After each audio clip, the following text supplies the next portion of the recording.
Hello दोस्तों, स्वागत है इस वीडियो में आपका। और इस वीडियो में हम देखने वाले हैं जो कक्षा 7 की अतीत से वर्तमान, जिसका अध्याय 2 है, जिसका नाम नए राज्य एवं रजाओं का उदय है। ठीक है, इसमें देखिए क्या करने वाले हैं। इसमें जो है इसमें टॉपिक देखिए,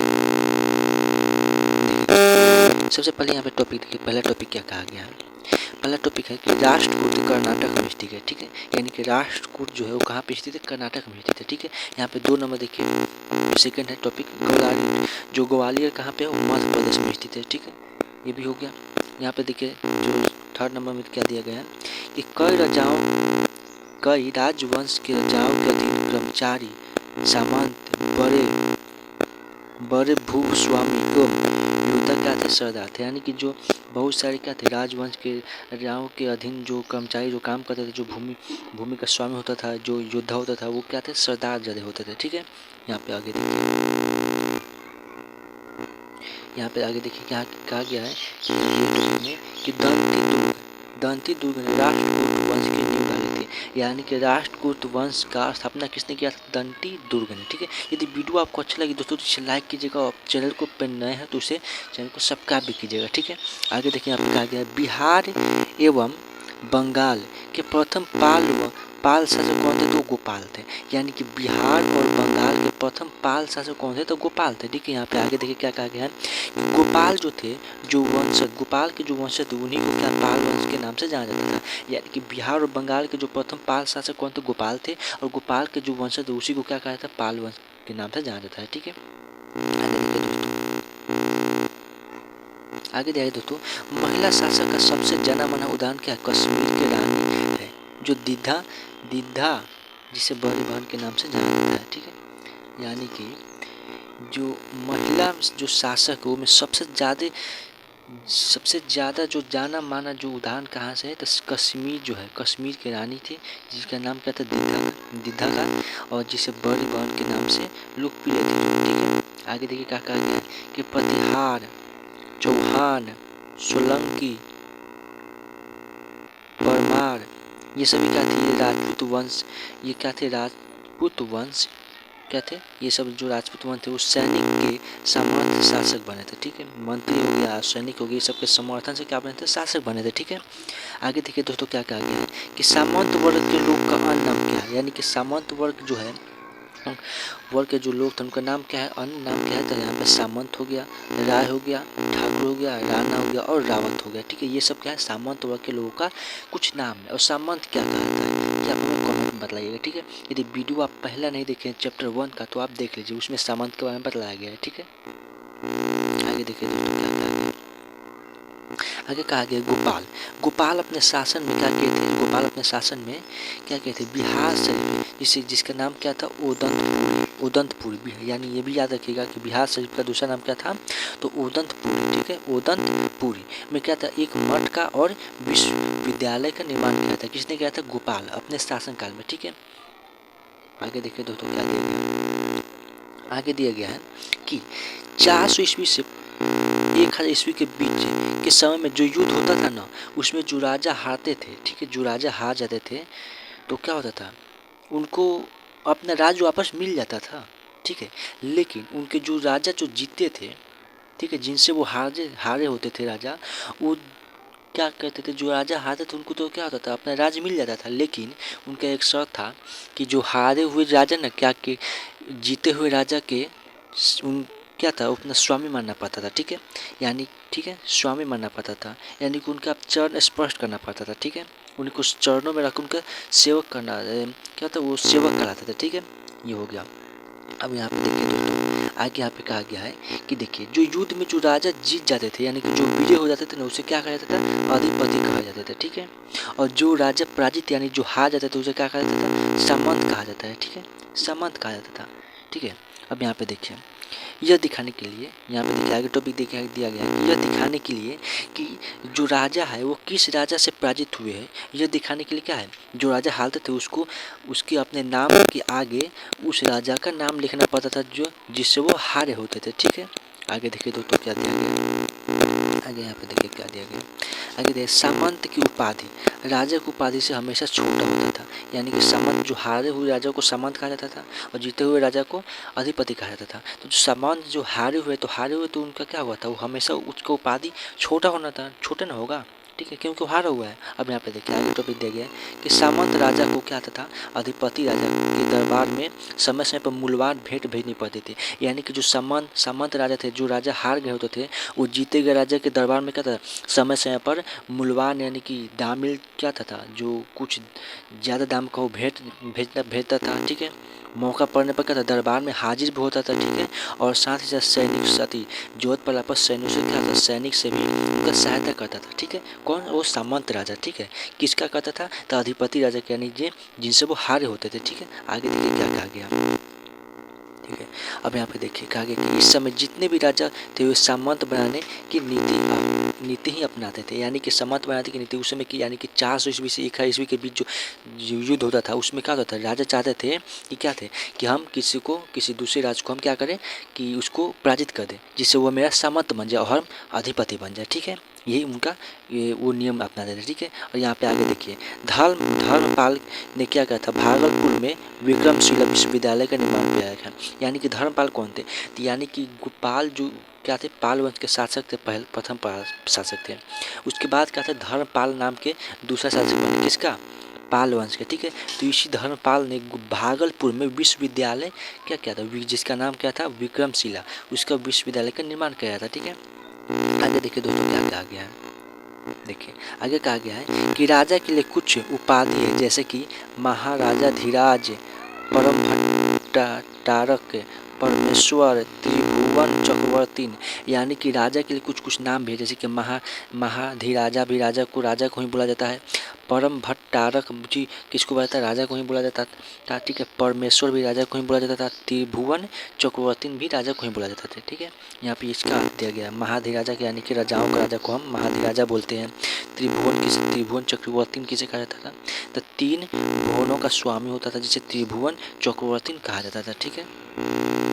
आगे देखिए दोस्तों देखिए यहाँ पे आगे दिया गया है कि शासन के संबंध में कुछ अनेक पदाधिकारी भी थे, यानी कि जो शासन करते थे उसके संबंध में कुछ पदाधिकारी भी थे, ठीक है। तो यहाँ पे देखिए कौन कौन से पदाधिकारी है, देखिए पहले क्या है, संधि विग्रह, यानी कि विदेश विभाग का प्रधान होता था, जिसे संधि विग्रह कहा जाता था। अक्ष पटाली किसे कहा जाता था, जो आर्थिक और राजस्वामी का मंत्री था, उसे अक्ष पटाली कहा जाता था। भंडागारी किसे कहा जाता है, यानी कि राजकीय भंडार का जो अधिकारी था तो उसे कहा जाता था।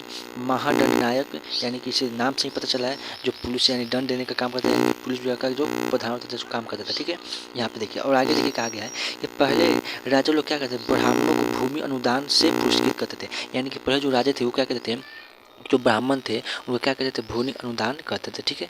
भूमि देकर उनको क्या कहते थे, पुरस्कृत करते थे, ठीक है, यानी कि पुरस्कार के रूप में भूमि मिलता था, ठीक है। आगे देखिए क्या कहा गया है, आगे कहा गया कि हर्ष की राजधानी क्या है, कन्नौज है, ठीक है। हर्ष की राजधानी क्या है, कन्नौज है। और कन्नौज कहाँ पे है, तो कन्नौज जो है गंगा नदी के तट पर बसा हुआ है।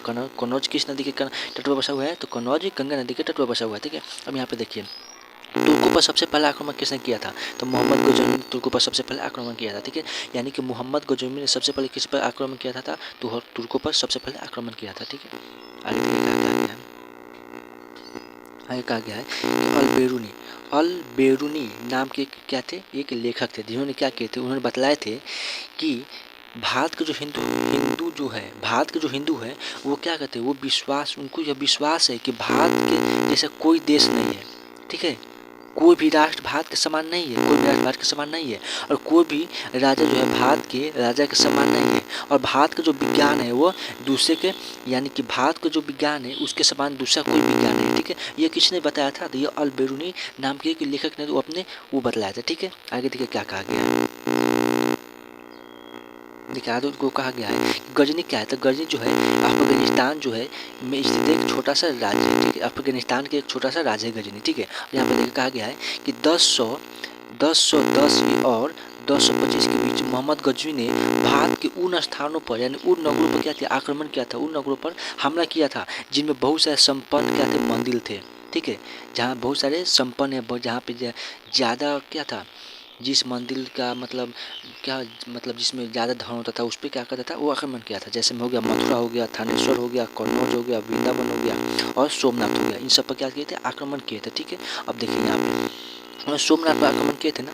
देखिए तो सोमनाथ पर कौन गए, सोमनाथ कहाँ पे, गुजरात में स्थित है। ठीक है, सोमनाथ जो है मंदिर जो है वो धन और वैभव के लिए काफ़ी प्रसिद्ध है, धन और वैभव के लिए काफ़ी प्रसिद्ध है। इसलिए क्या कहते हैं, मोहम्मद गजनी ने उस पर आक्रमण किए थे। ठीक है, अब देखिए यहाँ पे देखिए मोहम्मद गजनी ने क्या किया था, मोहम्मद गजनी का 230 ईस्वी में मृत्यु हो गया था, 230 ईस्वी में मृत्यु हो गया था। आगे देखिए दोस्तों क्या कहा गया है, आगे दोस्तों कहा गया है कि मोहम्मद गजनी ने भारत पर कितने बार 17 बार आक्रमण किए थे, कहते 17 बार आक्रमण किए थे तथा हमेशा वो विजय ही रहे। ठीक है, 17 बार आक्रमण किए और आक्रमण करने के बाद वो विजय हो गए, यानी कि आक्रमण में जीत गए। लेकिन जीतने के बाद क्या कि वो धन लूट कर फिर चल वापस चले गए। ठीक है, अब यहाँ पे देखिए यहाँ पे आगे टॉपिक आगे, शाह नामक महाकाव्य का लेखक कौन है, फिरदौसी है, यानी कि शाह नामक महाकाव्य का लेखक कौन है, तो फिरदौसी है। ठीक है, अब यहाँ पे आगे देखिए काफी आगे कि 1191 में भटिंडा के निकट तराई गांव के मैदान में गौरी ने क्या किए थे, हमला कर दिया, किस पे, पृथ्वीराज के ऊपर। ठीक है, उनके बीच जो युद्ध हुआ वो क्या कहलाए, तराइन का युद्ध हुआ। ठीक है, तराइन का युद्ध हुआ, यानी कि तराइन का युद्ध कब हुआ था, तो 1191 में हुआ था। किसके के बीच, पृथ्वीराज चौहान और गौरी के। ठीक है, जिसमें गौरी क्या हुआ था, पराजित हो गया था। लेकिन गौरी ने हार नहीं मानी, यानी कि जैसे होता है ना कि कोशिश करने की कभी हार नहीं होती, कोशिश करने वाले जो होता है उसको कभी हार नहीं होती। उसी प्रकार को तो मोहम्मद गौरी ने क्या था, सबसे पहले 1191 में जो क्या थे, 1191 में जो उस पर हमला किए थे तो क्या हुआ था, वो पराजित होते गए। लेकिन फिर से क्या किए थे, उन्होंने फिर से क्या किया, 1192 ईस्वी में फिर से युद्ध किए थे, यानी कि फिर से वो हमला किए थे, जिनमें जो तराइन का दूसरा युद्ध कहलाया। ठीक है, और इसमें क्या था, मोहम्मद जो गौरी थे वो विजय हो गए। ठीक है, यानी कि दूसरी बार वो विजय हो गए। ठीक है, आगे देखिए क्या कहा गया है, आगे यहाँ पे दिया गया है कि चोल वंश के राजाओं में सबसे उल्लेखनीय राजा कौन है। चोल वंश के जो राजा होते हैं उनमें से सबसे प्रसिद्ध यानी कि लोकप्रिय और उल्लेखनीय राजा कौन है, तो राजराज प्रथम और उसका पुत्र का नाम और राजेंद्र चोल, यानी कि राजराज प्रथम और उसका पुत्र राजेंद्र चोल का नाम सबसे उल्लेखनीय है। ठीक है, अब यहाँ पे देखिए राजेंद्र चोल ने क्या किया था, जल थल का सेना का गठन किया था। जैसे धल जल अति सेना और थल सेना का गठन किया था, किसने, राजेंद्र चोल ने, जो राज प्रथम के क्या थे, पुत्र थे। अब यहाँ पे देखिए कहा गया आगे, तो आगे कहा गया है कि चोल वंश के शासन में संपुष्ट राष्ट्र जो है कई इकाइयों में विभक्त था। इसे क्या कहा जाता था, मंडल कहा जाता था। ठीक है, तो आगे देखिए क्या है, प्रत्येक मंडल जो है छोटे छोटे टुकड़ों में बटा होता है। जैसे क्या होता है, कोट्टम या कमिश्नरी कहा जाता था। ठीक है, और प्रत्येक कमिश्नरी जो है को क्या है, कोट्टम या नाडू या जिला के नाम से जाना जाता था। ठीक है, अब आगे देखिए क्या कहा गया है, आगे दोस्तों कहा गया है कि राजेंद्र चोल ने क्या किया, अपनी सेना को गंगा नदी के तट कर ले गया। ठीक है, यानी कि अपने राजेंद्र चोल जो थे अपने सेना को गंगा नदी के किनारे ले गए और वहाँ से गंगा नदी का पानी लेकर अपने नए राज्य में जो नए राज्य जो बनाए थे वहाँ पर उसने गंगा का पानी रख दिया। ठीक है, और पानी रख कर उस नए राज्य का नाम क्या रखा, गंगई कोंड चोलपुरम। ठीक है, गंगई कोंड चोलपुरम नाम रखा। ठीक है, अब देखिए यहाँ पे अनिकट ये शब्द है। ठीक है, ये अनिकट ये दो तमिलनाडु के शब्द से मिलकर बना होता है। ठीक है, अर्नी को तमिलनाडु भाषा में अर्नी कहा जाता है। ठीक है, और कट को तमिल भाषा में कट्टू कहा जाता है। अब अर्नी का मतलब होता है बांध और कट्टू का मतलब होता है निर्माण, यानी कि बांध निर्माण, यानी कि क्या होता था कि कावेरी नदी पर एक बांध बनाया गया था जिसका नाम क्या था, अर्नीकट था। ठीक है, अर्नीकट था। ठीक है, और ये किसने बताया, चोल वंश के संस्थापक ने बनाया था। किस लिए बनाया था, तो सिंचाई के लिए, यानी कि जो पानी होता है ना उसको सिंचाई में प्रयोग करने के लिए बनाया था। ठीक है, अब देखिए यहाँ पे क्या कहा गया है दोस्तों, आगे देखिए कहा गया है कि गोपाल के बाद उनको बहुत सारे क्या थे, शासक भी थे, यानी कि सबसे पहले गोपाल थे, उसके बाद धर्मपाल थे, उसके बाद देवपाल थे, उसके बाद महिपाल थे। ठीक है, अब देखिए गोपाल के मैं बतलाया था, गोपाल जो है वो क्या किए थे, उन्होंने एक मठ का निर्माण किए थे, उन्होंने विश्वविद्यालय के नाम निर्माण भी कराए थे। और धर्मपाल ने भी क्या किए थे, धर्मपाल में इन्होंने भी क्या किए थे, भागलपुर में विक्रमशिला विश्वविद्यालय का इन्होंने निर्माण कराया था। ठीक है, अब यदि आपको ये कमेंट में बताना है कि देवपाल और महिपाल इन्होंने क्या किया था। ठीक है, ये आपको कमेंट में बताना है। ठीक है दोस्तों, अब देखिए यहाँ पे सबसे लास्ट वीडियो का सबसे लास्ट क्वेश्चन यहाँ पे क्या है, कि सारण जो है, सारण को मध्यकाल में एक सारी कहा जाता था, यानी कि एक सारण जो है बिहार का एक जिला है जिसको मध्यकाल में क्या कहा जाता है, एक सारी कहा जाता है। ठीक है दोस्तों, यदि वीडियो आपको अच्छा लगे तो इसे लाइक कीजिएगा, जितना हो सके अपने दोस्तों के साथ शेयर कीजिएगा, और यदि आपको सच में वीडियो अच्छा लगे तो इस चैनल को सब्सक्राइब कर लीजिएगा। ठीक है, तो मिलते हैं अगले वीडियो में एक नए टॉपिक के साथ।